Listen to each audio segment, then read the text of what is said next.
In this video, I'll show you how you can fix your Minecraft launcher is not downloading from the Microsoft Store.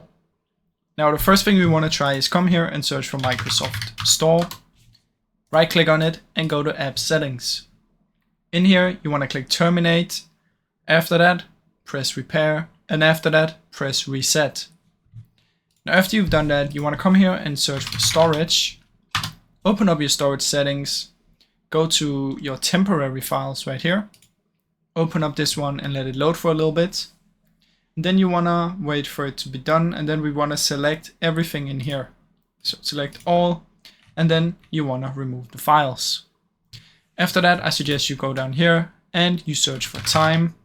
Open up the date and time settings and make sure it's on set time automatically. After that, come here and search for language. Go to the language settings and make sure the language is the same as your time zone.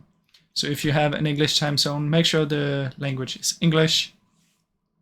After that, what you want to do is you want to search for VPN. Open up and make sure you are not connected to a VPN. As you can see, I have no connections right here. If you have connected to one, just disconnect. Now come here and search for Windows Update. Check if you have a Windows Update.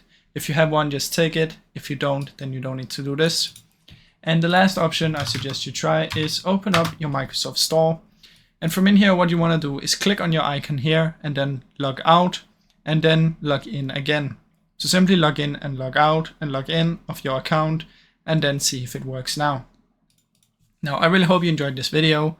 If you did, please leave a like and subscribe, as it helps me out a ton.